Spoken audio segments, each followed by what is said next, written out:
My sister pushed me down the stairs while I was pregnant. Then my parents tried to silence me, so I cut ties and made them regret everything. I am 28, female, and currently 4 months pregnant. My husband Newton and I have been trying to conceive for the past 2 years, and I'll be honest, there were moments when we almost lost hope. The wait felt endless, but then, almost when we least expected it, we found out I was pregnant. This pregnancy means the world to us, especially because we've had to overcome so many obstacles along the way. We are absolutely overjoyed that we are finally going to welcome our first child into the world. Since I have suffered miscarriages before, Newton and I decided that this time we wanted to be extra cautious for the sake of our emotional well-being. We chose to keep the pregnancy a secret until we were absolutely certain that everything was progressing smoothly. We wanted to protect ourselves from the added heartache of having to publicly grieve if we lost this pregnancy too. As of last week, neither my parents nor my youngest sister Ellie knew that I was pregnant. It felt strange at times keeping them in the dark, but at the same time, I just needed the space to process everything. My family has always been the type to celebrate everything, from big milestones to even the smallest victories. And honestly, I love that about them. It makes every occasion feel extra special, and we've built so many happy memories together over the years. However, for the past 4 months, I've been a bit distant when it comes to attending family events. I just needed more time for myself, especially with the pregnancy being such an emotional journey. Last week though, my youngest sister Ellie got promoted at work, and she was beyond excited. Ellie was supposed to have her dream wedding last year, but everything fell apart at the last moment. It was the night before the wedding, when her ex cheated on her with one of his co-workers during his bachelor party. The next day, on the actual day of the wedding, the groom didn't even have the decency to show up and talk to Ellie. Instead, one of his friends came to deliver the devastating news that he had decided to back out of the wedding entirely. Our entire family was shocked, and the whole situation was incredibly embarrassing. We had put so much into preparing for her big day,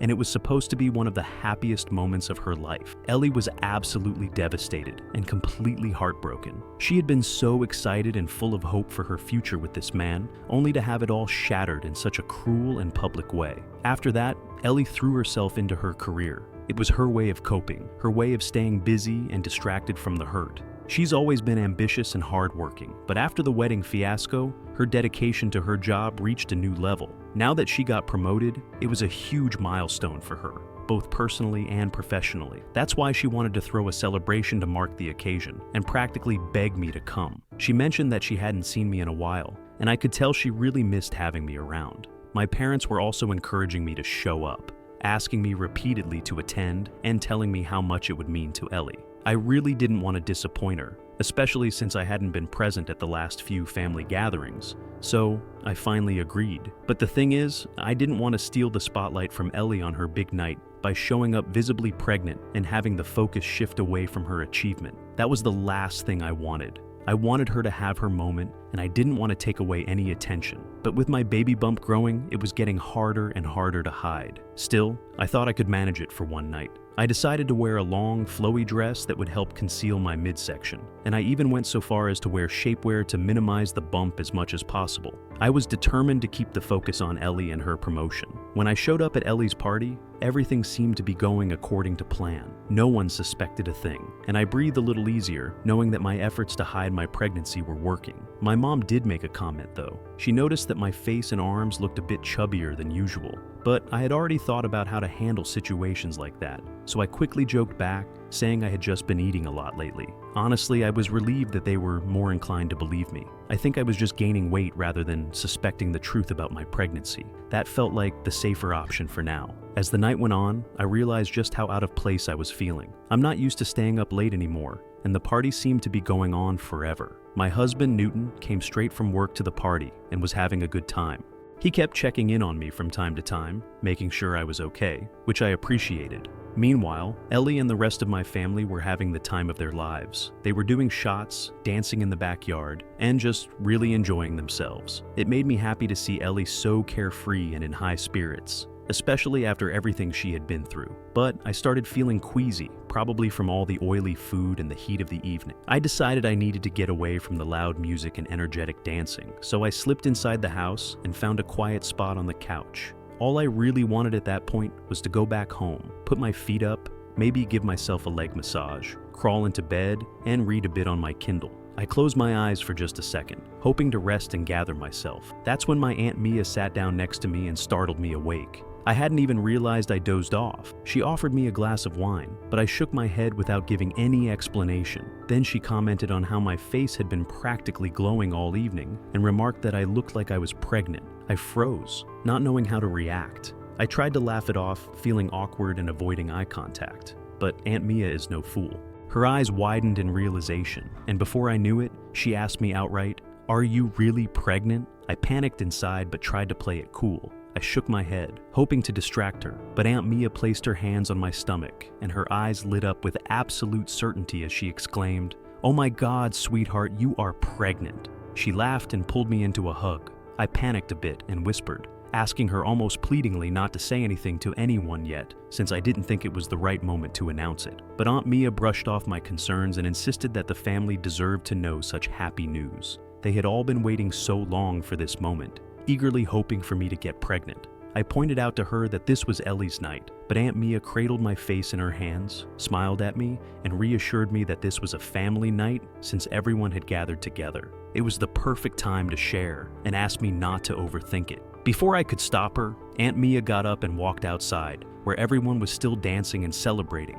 My heart dropped as I watched her, with all the enthusiasm in the world, gather everyone's attention. She told them that she had some big news to share, and then, without missing a beat, pointed directly at me and announced to everyone that I was pregnant. For a brief moment, there was silence as everyone took in what Aunt Mia had just said, and then the entire party erupted. My family rushed towards me, surrounding me in a wave of hugs, cheers, and congratulations. They were all so overjoyed, hugging me tightly with tears in their eyes, expressing how happy they were for me and Newton. They had all known about my previous miscarriages, so they were understandably very ecstatic about this news. My mom and dad were crying, overcome with emotion, and people were hugging Newton too, congratulating him and celebrating this new chapter in our lives. This certainly wasn't how I wanted to announce my pregnancy. I had envisioned a more intimate, personal moment, something quiet and special, where I could tell my family when I felt ready. Instead, I had been thrust into the spotlight at a party that was supposed to be all about Ellie. That's when I noticed her standing off to the side, trying her best to smile, but clearly feeling out of place. She wasn't joining in the celebration and was avoiding eye contact with me. I felt a wave of guilt wash over me, knowing that I had tried so hard to avoid exactly this kind of situation. I walked up to her and told her how sorry I was that Aunt Mia revealed my pregnancy. Ellie took a deep breath and asked why I hadn't mentioned anything about my pregnancy before. I explained that I had planned to announce it a few weeks later when I felt more comfortable and ready to share the news. But she shook her head, pursed her lips, and simply said, "Whatever, I guess you got your wish." The words stung, and I was taken aback by her reaction. I tried to reason with her, but Ellie didn't seem to be in the mood for a discussion. She took a sip of her wine and walked away, not paying any more attention to me. The rest of the night was filled with overwhelming advice from my family and friends about being a first-time parent. Everyone seemed eager to share their tips and experiences. Meanwhile, Ellie kept glaring at me from across the room, as if all of this was somehow my fault. Her reaction made me feel even more uncomfortable and guilty. At one point, I felt the urgent need to use the bathroom. I got up and headed toward the guest bathroom, but it was full. With my bladder feeling like it was about to burst, I decided to go upstairs to use the main bedroom's washroom instead. After I relieved myself, I emerged from the bathroom and found Ellie standing outside, waiting for me. She seemed drunk. I smiled awkwardly, feeling the tension between us, and tried to offer another apology. Ellie didn't seem to soften at all. Instead, she rolled her eyes and asked, "Are you really pregnant?" Her tone was almost dismissive, and there was a hint of skepticism in her voice. I looked at her, instinctively holding my stomach, and responded, "Of course I am. Why would I lie about it?" Ellie continued to say how this was all really suspicious since I hadn't even revealed my pregnancy to my mom, who I usually talked with every day. Her persistent questioning was starting to irritate me. I tried to explain my reasons again, hoping she'd understand that it had been my choice to keep it a secret. Then, in a tone that cut deeply, she said, "Maybe this pregnancy will also end in miscarriage, just like your previous ones." I was stunned by her insensitivity. How could she say something so vile about my child? I yelled at her, my voice trembling with a mix of hurt and anger. "How dare you say something like that? I've apologized to you several times tonight, but what you said was out of line." My voice echoed with frustration. Ellie shot back, expressing her bitterness about me stealing her spotlight, especially after everything she had been through last year. I tried to remind her that I had been there for her through her heartbreak, spending countless nights at her place helping her heal after her groom abandoned her. I would never intentionally overshadow her. If she was angry about how things turned out, she should direct her frustration at Aunt Mia, who had doubted me without my consent. However, Ellie continued to blame me. Feeling utterly drained and fed up with the argument, I decided it was best to walk away and go back downstairs. I needed some space and time to process everything, hoping that Ellie would calm down and we could address things later. Ellie followed me closely behind, repeating how I was being selfish and how I should have just let her have one night to herself. I ignored her, but as I reached the stairway to go downstairs, I suddenly felt a forceful push from behind. My eyes widened in shock as I stumbled, struggling to regain my balance. I managed to grab the railing to stop myself from falling, but the momentum and my own weight caused my knees to buckle. I lost my footing and ended up falling headfirst down the stairs. In that split second, my instincts took over, and I used my hands to protect my stomach, trying to shield my baby from the impact. My body slammed down the stairs, and the full weight of my fall pressed down on my wrists. The pain was immediate and overwhelming, and I cried out in agony as I lay crumpled on the stairs. The world around me seemed to blur. The pain in my wrists was excruciating, but my primary concern was for the baby and whether the fall had caused any harm. The commotion of my fall and my cries for help quickly drew the attention of the rest of the family. They rushed over in a panic, their faces filled with concern and alarm. The room was suddenly chaotic as everyone tried to make sense of what had just happened. My husband immediately picked me up and brought me down the stairs. I was in a lot of pain and kept repeating that Ellie had pushed me down the stairs. Everyone looked shocked, and all eyes turned to Ellie, who was standing behind me, looking guilty and silent. My husband screamed at her, confronting her about how she could push a pregnant woman down the stairs. My mother, visibly distressed, rushed up the stairs and shook Ellie's shoulders, demanding to know if she had really pushed me. Ellie, her face flushed and tearful, whimpered and nodded in confirmation. The realization hit my mother hard. Ellie then began to cry uncontrollably, holding my mother and saying she was drunk and didn't know what she was doing. I was starting to lose consciousness. The pain and shock overwhelmed me. Through the haze, I heard Newton urgently calling 911 to request an ambulance. My vision was blurring, and I could barely make out the concerned faces around me. Everything after that was a blur of sirens, confusion, and frantic activity. When I finally came to, I found myself in a hospital room. Newton was asleep in a chair beside my bed, looking exhausted. I woke him gently, asking for some water, as my throat was dry and parched. As he helped me sip the water, I asked him what had happened after the fall. He recounted how I had lost consciousness due to the pain and how the fracture in my wrist had required immediate medical attention. The doctors had placed me in a cast, and I would need to wear it for the next 4 to 6 weeks while the bone healed. My next question was about the baby. Newton reassured me that the doctors had checked and our child was safe, which brought a wave of relief. I was glad to know that our child was going to be okay. Newton then filled me in on the chaos that had unfolded after the accident. The family was apparently furious with Ellie and had even tried to get her arrested. However, because I was unconscious, the police had only been able to take statements from the witnesses, and they still needed my official statement to press any charges. Newton took my hands as he stressed how important it was for me to set aside my love for my sister and to report her actions. He was firm, stating that there was no justification for her pushing me down the stairs, especially in my condition. I shook my head, still in disbelief. The idea that Ellie could have done something so harmful was almost impossible for me to grasp. The pain in my wrist was physical, but the emotional pain of realizing that my own sister could have acted in such a way was almost too much to bear. I told Newton that I wanted to speak to Ellie first, as I wanted to understand what had driven her to act so destructively. I needed to hear from her directly to get some explanation, or at least an apology. Newton dialed her number and handed me his phone. When my sister answered, I asked her straightforwardly about why she did what she did. Ellie sighed heavily, as if the words were difficult to get out, before finally opening up. "Honestly, I'm just so tired of you always being the center of attention in our family," she said, her voice laced with resentment. "You have a husband now, you're pregnant, you get to have everything in your life." She paused for a moment before continuing, her tone shifting defensively. "Pushing you down the stairs? That was just a harmless prank. I didn't even think you were really pregnant at first. I didn't mean for it to be such a big deal." Her words were shocking and hurtful. I couldn't believe that she had decided to push me down the stairs, essentially endangering my life, just because she did not want to believe me. Before I could react, Ellie continued, "I've been through a lot with my failed engagement, and for you to just show up and rub your happiness in my face was just too much. Next time, I'm sure you'll think twice before trying to overshadow me again." I was stunned by her explanation. She had absolutely no remorse and was basically blaming me for her actions. She hadn't even once apologized. My mother, who had been listening on the other end,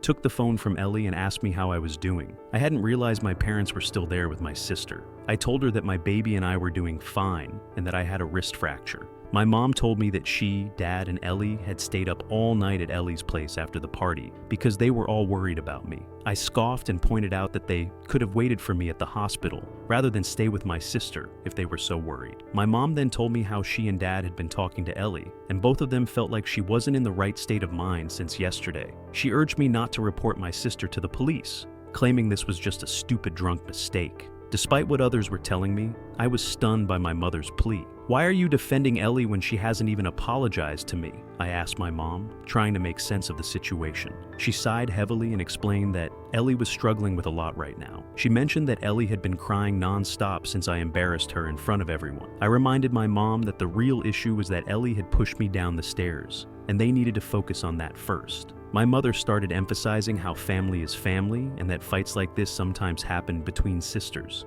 She pointed out how Ellie had never done this to me before, which was true, but at the same time, it did not excuse her behavior. My mom commented that it was not worth pursuing charges over a wrist fracture and that she and Dad would make sure this never happens again. My frustration reached its peak. I firmly stated that before I called her, I was a bit confused. However, after talking to Ellie, my mind was made up, and she needed to be taught a lesson. My mom, growing increasingly upset, warned me that filing charges could destroy Ellie's career and begged me to reconsider. I told her that I couldn't care less about anything at that moment. In a final attempt to sway me, my mother threatened that she and Dad would disinherit me if I went through with pressing charges against Ellie, as this would create a permanent record on her and could affect her for the rest of her life. Her threat shocked me, but I decided not to back down. After the phone call, I went ahead and filed a case against my sister. Am I the a-hole for potentially destroying my sister's life, even though she has shown no remorse? Update 1. I just wanted to update that my sister has finally been arrested. My parents have been calling me and my husband non-stop, but we have silenced our phones. Newton is extremely upset by how my parents seem to be favoring my sister over me. Meanwhile, Newton's family and other relatives have reached out to offer their support and express their concern. Everyone agrees that pressing charges against my sister was the right decision. After reading some of your comments, I'm even more worried about my baby's safety. If Ellie could push me down the stairs, I'm concerned that she might also pose a threat to my baby in the future. Hence, I'm planning to get a restraining order against her so that she cannot come near me or my family again. Update 2. Hello, fellow Redditors. Since my update last month, my sister, who was earlier charged with assault, has just been sentenced. Her lawyer, whom my parents fully paid for, was excellent and presented a strong case. Since it's her first offense, she was given a probationary period. The judge ordered Ellie to cover my medical bills, attend 6 months of mandatory counseling, and have regular check-ins with a probation officer. My parents are still furious with me, but are also too intimidated to confront me after the backlash they've been receiving from the rest of the family. I've openly admitted to everyone about how my parents wanted me to protect Ellie by not pressing charges against her. Relatives from both my side and my husband's side have reached out to my parents and told them off. My mom and dad continue to insist that Ellie is going through mental struggles, but nobody thinks it's a valid excuse for what she did to me. I hope for Ellie's sake my parents do take her to see a psychiatrist so that she can get better. Following the sentencing, I've applied for a restraining order to ensure she can't come near me or my family again. For everyone asking if my sister was really always good to me while we were growing up, or if maybe I missed some signs, honestly, I'm not sure how to answer that. Yes, we had our usual disagreements and fought sometimes, but I never imagined she harbored such deep resentment towards me as her older sibling. I've always loved her deeply and never thought she was capable of pushing me down the stairs just out of spite. Trust me, I am as shocked as the rest of you. I guess it's true when they say it's often the people closest to us who can end up betraying us. Update 3.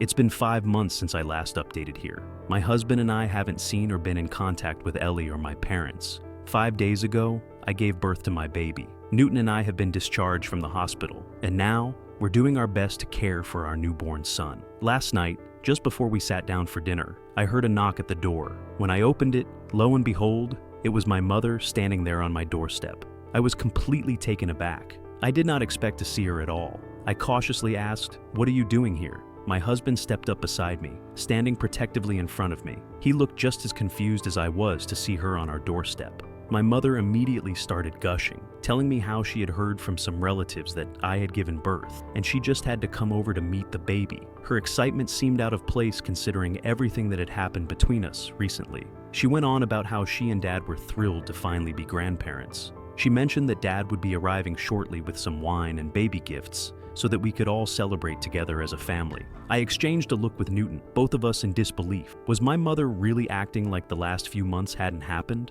I reminded her, as calmly as I could, that we hadn't spoken in the last 5 months after she chose to support Ellie over me. Yet here she was, standing on my porch, acting as though we were all on good terms just because I had given birth. Like we were about to have some joyous family reunion. Newton told my mom that she had forfeited her right to be a grandparent the moment she decided not to be a good parent to me first. He reminded her of how inhumanly Ellie had treated me, and that had she not been my sister, he would have beaten her up right then and there. However, being a mother, she had protected that monster over me. His words were firm, and I could tell they hit a nerve. My mother's face shifted and she looked furious. She tried to argue back, insisting that she did what she had to do and that those were things of the past. She argued that we couldn't just cut her and her husband out of our child's life, pointing out how unfair it was for us to keep her away from her grandchild. But Newton wasn't having it. He reminded her that this was our son, and it was our decision who got to be involved in his life. Both of us didn't feel comfortable having her around. My mother continued to argue that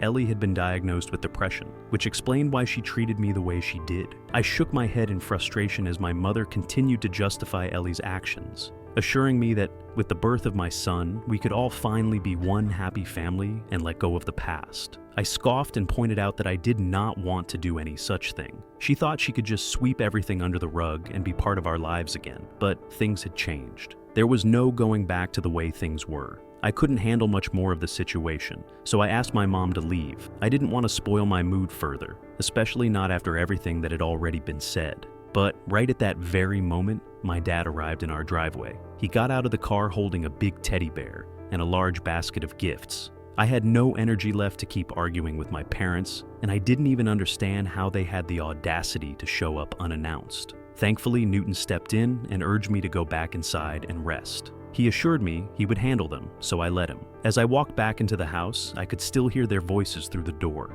The yelling started almost immediately when Newton refused to let them both in. My dad kept insisting over and over again that he had every right to see me and the baby since he was family. My husband, who was usually always calm, snapped and threatened to call the police if they didn't leave our property immediately. My dad, of course, kept trying to argue, insisting on leaving baby gifts behind, as if that would somehow make up for everything. But Newton refused to accept anything. He was firm, telling them that we didn't want their gifts, and that if they ever showed their faces again, we would get a restraining order on them. My parents were really shaken by his reaction. I guess they had imagined they could just waltz back into our lives after everything, especially now that a baby was involved. I was proud of the way my husband dealt with the situation. Newton and I talked today and plan to put up cameras around the house just in case. I hope to never see my parents again.